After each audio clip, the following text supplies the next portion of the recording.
Blog Talk Radio. Hi, thanks for joining us on Resilience Radio, where we explore the art and science of thriving in a turbulent world. I'm your host, Dr. Linda Hoops. If you're listening to this show live and have a question or comment, we'd love to have you call in at 347-826-7314. That's 347-826-7314. You can find additional episodes on the web at blogtalkradio.com/resilience-radio. Good afternoon. Welcome to Resilience Radio. So have you or someone close to you ever experienced major change related to your workplace? Layoffs, new technology, mergers. These are just some of the ways that the world of work can present challenges that call on our resilience. Today's guest is the person who got me started in my work on resilience. I had studied workplace psychology and went to work for his company, which focused on organizational change, as head of the research department. One of my first assignments was to develop an assessment to measure the attributes of resilient people, and it went on from there. Daryl Conner is one of the founding fathers of the field of organizational change. His first book, Managing at the Speed of Change, still serves as a guide for change leaders and change agents. He's continued to write, speak, and consult, and today I have the pleasure of interviewing one of my very favorite people. Welcome, Daryl. Hi, Linda. So glad that we have this opportunity to chat. Yeah, I've been looking forward to this. So let's start at the beginning. I mean, this is kind of the origin story. What got you interested in studying human reactions to change? Well, I came out of a psych background, and so I think that's, I guess the earliest part of it was just an interest in human behavior in general. But when I started zeroing in on not the clinical side of psychology, but the organizational application side, I got intrigued with first of all, whether there were patterns that would of behavior and mindsets that would predict success or failure around change, and then if there were those patterns, if they existed, could you share them with executives in such a way so that they could intentionally try to replicate those patterns and avoid the losing patterns? And so my original interest was a combination of just general interest in psych, but I'm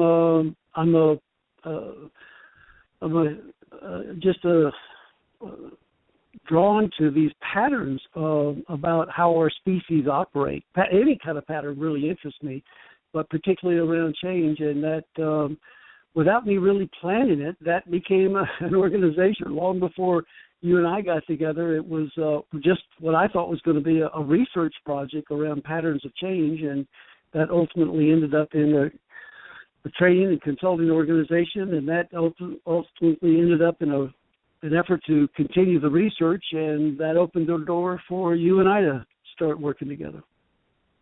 So can you give an example of one of the patterns that you have studied around change? Oh, gosh.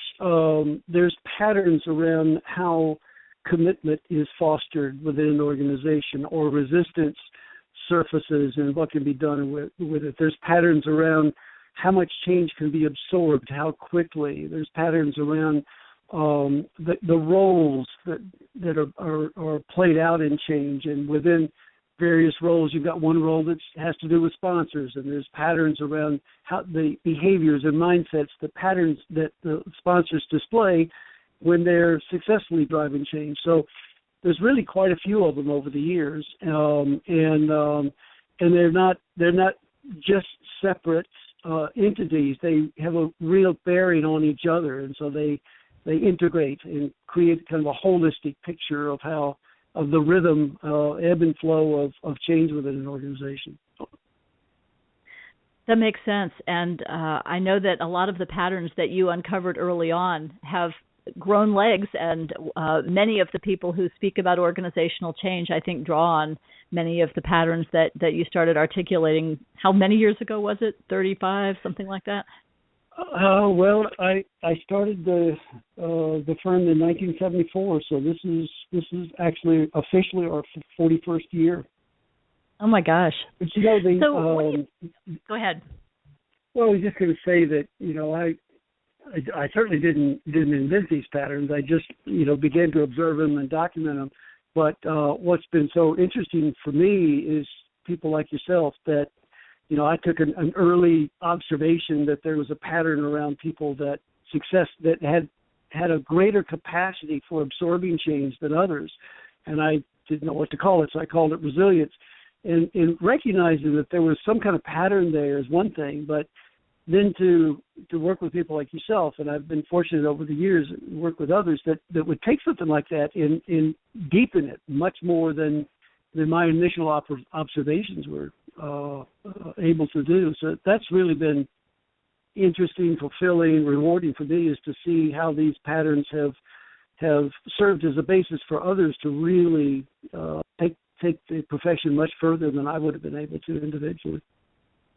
I think that's true. I think that's one of the things that science in general does, is it starts to give us names for phenomena, and once we can start to see what those things are, we can work with them more effectively. And I think that's true with your work as well. So what do you think it is that makes organizational settings such a good place to study change? Mostly because that's where humans collect. You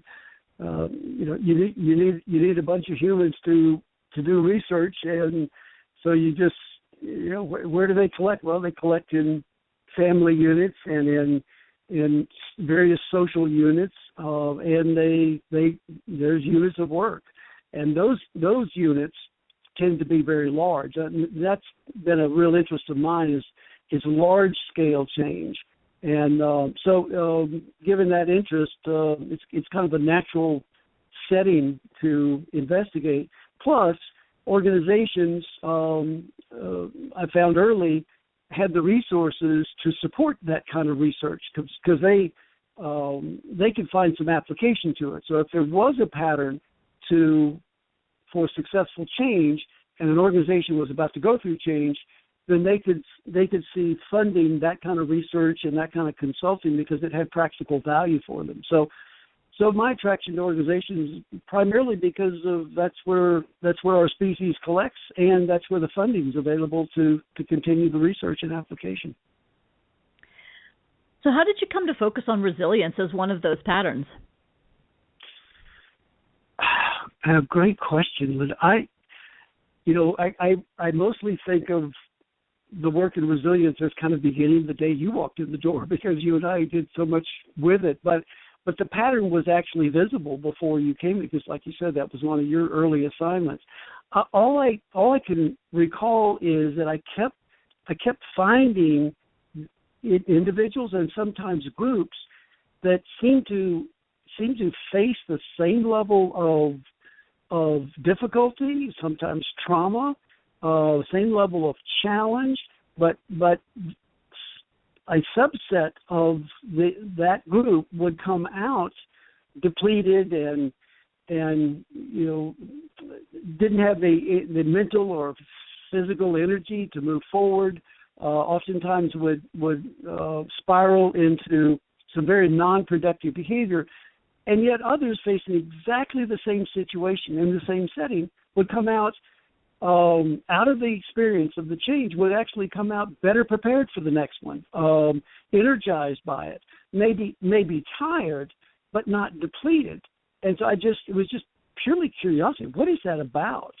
Were they just lucky, and some of them, didn't seem to be in the brunt of the change as much as others? And no, I saw people exactly, appearing to absorb the same amount of change. And so I just started looking at it. So what would be underneath, if it's not just random and it's not just that they're lucky, what else could be there? And, calling it resilience was, I was just kind of struggling for what term would you refer to someone that was able to absorb more change than most people, and not only survive it, but actually grow stronger from it. And so kind of the imagery of bamboo stuck with me early, and I always thought of them as the bamboo tree as being resilient. So that's kind of how it unfolded, pretty unsophisticated when you think about it now, but that's kind of the origin of it. One of the first things I remember was reading a manuscript of Managing at the Speed of Change before it came out, which was, I think, happening about that time. And you had put together a list of observations that you'd made. And some of the work that had already been done when I got there was a substantial literature review of what other people had to say about that, and work on hardiness and all of that. And then we worked to put together the framework that we use around resilience. Which brings up the larger question of organizational capability. If that's a really important element for organizations as they go through the changes to help people go through better and to come out stronger, what would you say to someone if they said, Daryl, how do we increase the resilience in our organization? Well, I've got a strong bias in that about that, Linda, as you know, that not everybody would, and so I think everybody has to kind of come to their own conclusions. For me, the most important thing to be done occurs during hiring or placement if somebody's already there, because my experience is that resilience is not something that you pour into people. You can't train someone that doesn't have a predisposition for resilience. I personally haven't found much success in being able to provide much guidance for them. And so my recommendation is to hire people that have a natural, healthy baseline of resilience, which means, not necessarily anything to do with organizational change resilience, just personal change resilience. What's happened to their life? Have they got in over their heads? Have they faltered? And more importantly, what did they do with that? What kind of learning came out of that? Because resilient people, to me, they always have a lot of scar tissue. They haven't been just sitting around. They've struggled with this, and they've learned from that experience, and it drew out this predisposition. So my suggestion to clients is, the game is pretty much won or lost based on your hiring criteria. So certainly look for people that are technically skilled in whatever you want them to do, and look for people that share your values, absolutely that, but also look for people that display this some kind of history around being able to deal with adversity and struggle and not just barely get by, but actually grow from it. Then if you've got people with that kind of a predisposition, then you can apply interventions. You can train them, you can coach them, you can reward them to help draw out that predisposition. But personally, I just haven't found much success in training, coaching, and rewarding people that didn't show some spark of this resilience, before those kind of interventions. So for me, it's really important to hire with that in mind, Linda, or be attentive to the placement. So if you've got areas of the organization that are going to be facing some real significant shifts, then be attentive to who are you putting into those roles, and think beyond just technical skills and values, and think about whatever role you're going to put them in is probably, because it's a lot of change there, it's probably going to evolve into something else, and that means that person's got to be very flexible and adaptable. And do you see some hint of that maybe you could strengthen even more with training, coaching, and rewarding? I think you and I focus on both halves of the glass, because I spend a lot of time thinking about how do we help people, how do we help everyone develop resilience. What I completely agree with you about is that it's hard for people to develop resilience without something to push up against, without some life experiences that they've had a chance to confront and some chance to reflect on that. When we've done some work with younger folks who haven't experienced a lot of adversity in their life, their muscles aren't that strong because they really haven't had anything to test them. Yeah, absolutely. So that's a good background of where the resilience came from, but you didn't stop there. Resilience was the centerpiece of Managing at the Speed of Change, but that came out, in 93? Something like that. Yeah. So as you've continued your journey, where have you gone from there? Well, in the early 90s, resilience was to me a real powerful way to create a narrative about these patterns. And actually, how I envisioned it was that there was multiple patterns like commitment and resistance and sponsorship that I mentioned earlier, and they kind of revolved around this central pattern of resilience. And it was just a frame of reference that made sense to me and to others. Well, the continuing investigation of this phenomenon of organizational change has, to some degree, Linda, I think that maybe the phenomenon has shifted itself. I think that we are dealing with more complex change, more volume of change, more implications of change than we were 20 or 30 years ago when we first started looking at this. But as much as anything else, it's probably just not the phenomenon of change that is shifting, but our understanding, my understanding of it. And so by continuing to just look deeper and deeper, additional patterns have surfaced. Most of the original patterns were still in place, but the new ones have surfaced.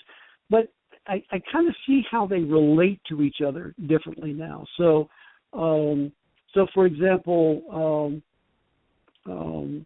it's really important to there's a whole set of patterns, not a pattern, but a set of patterns around defining a change.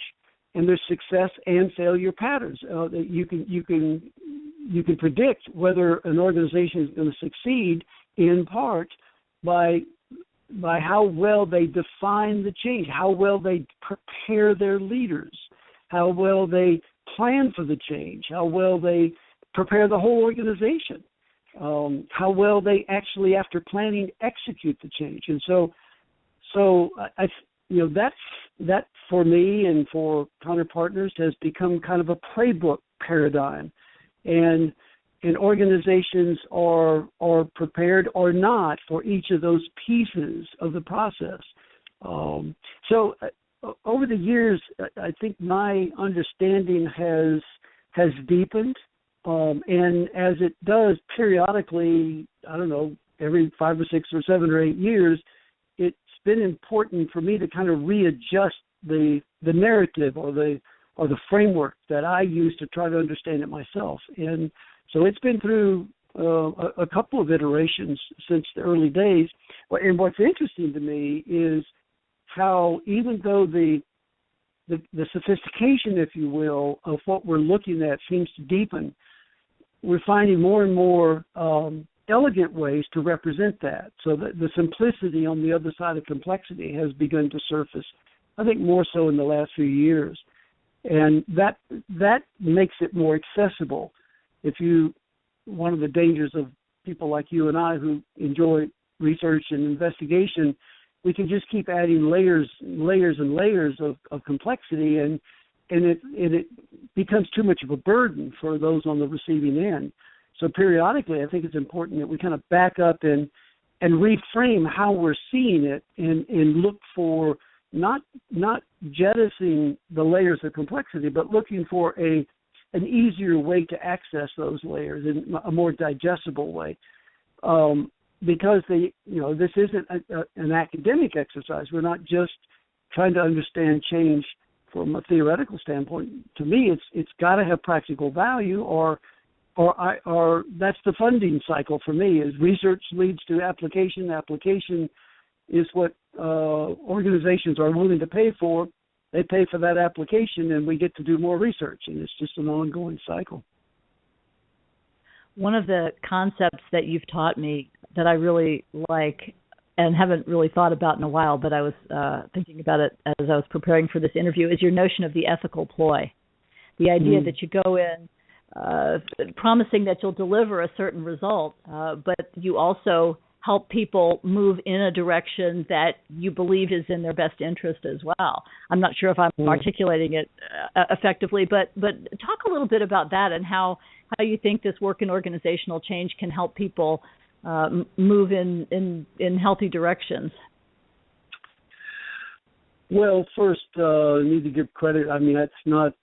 I've tried to apply it as much as I can, but it's really a concept that I drew from Carlos Castaneda's work, anthropologist that did a lot of study of American Indian in that culture, and he was befriended by a shaman who taught him much, and that's really that's where the concept came from. The concept is that if someone asks you to do something, whoever it is, it might be your child, it might be a client, it could be anybody, but if somebody asks you to do something, and you say yes, then you're absolutely obligated to fulfill whatever that yes was, and that's the ethical part.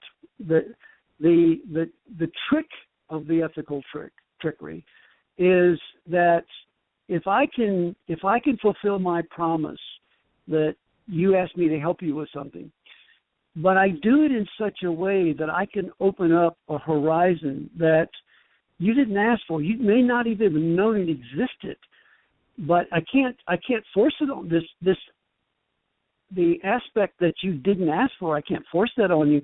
But if I can answer your question or provide what you want in such a way so that you see that there's something else there, the trick is to be able to trick you, if you will, into giving you an opportunity you didn't even ask for.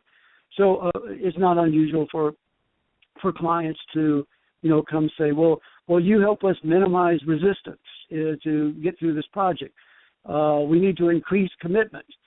Okay, all right. Well, I do know something about how to do that.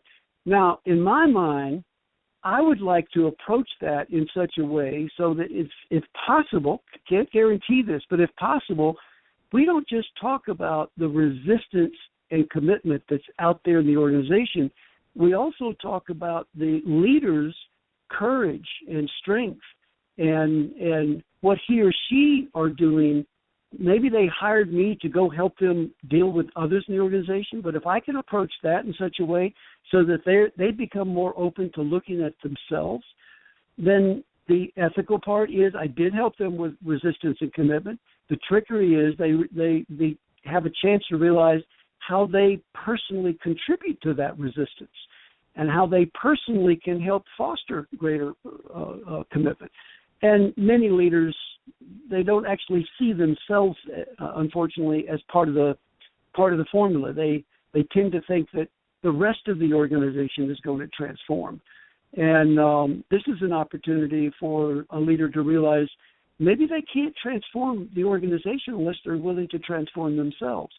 But Linda, they didn't call me to, hey, Daryl, would you come in and help me change? They called me to come in and help them change the organization. So the ethical trickery is to try to absolutely deliver on whatever I promised I would, but to do so in such a way so that additional value can be created for the client that maybe they weren't in a position of even seeing. Is that part of why you're particularly drawn to work with senior leaders? I've noticed that you particularly enjoy that. It certainly is. I do enjoy it for that reason. It's also a leverage issue for me. If I can help one leader even modestly shift his or her mindset and behavior toward a direction that would foster more resilience, let's say, within the organization. Excuse me. That leader, there's no guarantee, but that leader has at least the possibility of unfolding a series of activities that could help many people in the organization increase their resilience. So that's a big issue for me. Is I just try to be attentive to where am I investing my energy and my time, and if I can help a single individual at a leadership level shift their perspective in such a way so that they can in turn help others shift their perspective, then the ripple effect there just seems like it's both to my benefit and to the clients to work toward that kind of synergistic value rather than just a single person that is only going to focus in on themselves. And Linda, although you're right, I oftentimes end up working with CEOs and their direct reports. But the whole issue of leadership for me, it applies at a lot of levels. So to me, any practitioner, whatever level they work at, maybe it's first-line supervisors, there's still that leverage there where having an impact on that one person, if that person is positioned or maybe even will be positioned down the road to affect others, then there's just greater leverage. I know you're doing some work these days with practitioners who are seasoned enough to have got the tools of the trade under their belts, but are ready to go do some deeper work on themselves. Can you talk a little bit about that? Sure, I'd love to. It's a passion for me at this point. This work came about by another pattern observation.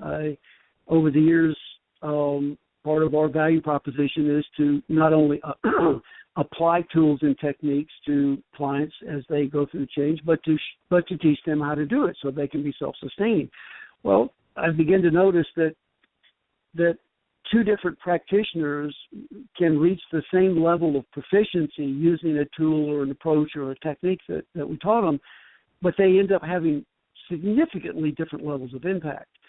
So that my curiosity began to move into, okay, so what else is there besides tools and techniques and concepts? I mean, for a long time, I thought that was the primary value that practitioners brought to those they serve.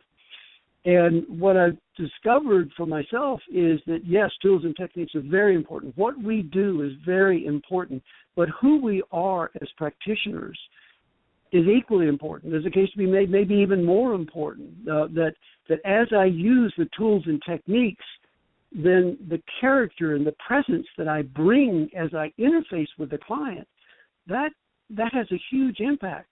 So that if I'm cold and aloof or arrogant, even though I'm technically proficient in this tool and technique, I may not be able to have the same kind of impact if I could display some genuine caring and some empathy and real, at a personal level, support for somebody I'm working with.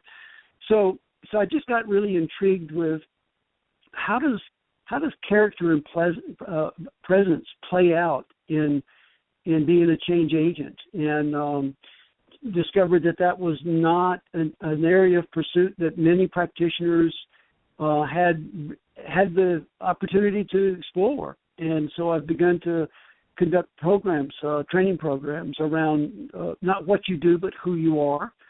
I refer to it as raising your game, because the first level of the game is to get good at tools and techniques, and I think that's where everybody needs to start. But if a mastery path is what somebody wants to pursue, that has to, at some point, that has less to do with external tools and techniques and more to do with internal dynamics and how you bring yourself to using those tools and techniques and how you interface with the client. So I've now conducting workshops around not what you do but who you are, called Raising Your Game. And I just it's really just finished this past Friday, Saturday. Just finished 2 days with some wonderful practitioners. We only invite people in that have already got a lot of tools and techniques. They're not looking for more of that. So they're all, as you said, they're seasoned. They're very experienced, but they're looking to lift their game up. They're looking for the next level of impact. And this is a forum where, if you believe that impact might come from some internal exploration, then this is a forum for doing that. Having had the opportunity to participate in one of those sessions, I can say it's not just fun, but it's hard work to do that. Yeah, to do that evening, and well worth the effort. We've just got a couple minutes left. Is there anything else that you're working on these days that you'd like to share just now? Well, I have a part of my energy is focused in on working with clients that are distinguished by not simply having big changes or changes that they're really serious about accomplishing, and those are important criteria. I like to work with clients that are involved in what I refer to as changes that matter, changes that are going to make a difference in the quality of life, for the human experience. I'm not. I don't have a particular agenda. I'm not. It's not. They don't have to be environmentalists, or they don't have to be political. Or to me, the planet has got plenty of problems. I'm just looking for leaders that are serious about their changes, but the nature of the change is actually going to make a difference. It's not simply about increasing profitability or market share. There's nothing wrong with those as outcomes. I feel very fortunate to get to work with organizations that's what they're trying to do. But there are other organizations, many of them NGOs, nonprofits, that they may or may not be seeking a profit at the end of the year. But when they wake up in the morning, they're definitely pursuing a change that's going to make a difference in people's lives. So that's a pursuit that I enjoy, and I encourage other practitioners to consider that if you've evolved your profession to the point that you really believe that you have something to offer, then I think it's important that we pay attention to who we offer it to, and whenever possible, make it available to not just organizations that are succeeding in the classic financial sense, but also pay attention to the actual substance of what the organization is doing and the changes they're going through. And as change agents, look for ways to contribute to our species evolution by helping promote changes that will really make a difference. You mentioned leverage earlier. I think this is another layer to the notion of leverage, of really applying the things that you know to those few leaders who really get it, doing changes that matter. That's a big multiplier there. Yeah. So, if people wanted to find out more about you and your work, where might they go? Well, ConnorPartners.com is the vehicle for the work that I've been involved in for now 40 years. ConnorAcademy.com is this new entity where I'm working with practitioners around change, around raising their game. And I've just started this Connor Advisory program. Don't even have a website yet. That's the vehicle I'm using for the work where I'm working with changes that matter. So there's not really an access point for that yet. There will be soon. But ConnorPartners.com and ConnorAcademy.com. Those are easy places to locate more information. Great. Thanks very much. Well, what a treat to spend this time talking with you. We need to wrap up now, and I just want to remind those that are listening to tune in next week at 4 for the next episode of Resilience Radio. And I'm also really excited to tell you that we are now available as a podcast on iTunes. So if you want to subscribe to this and hear all the episodes that come out, please do. Just search for Resilience Radio, and we will see you again. Thanks for joining.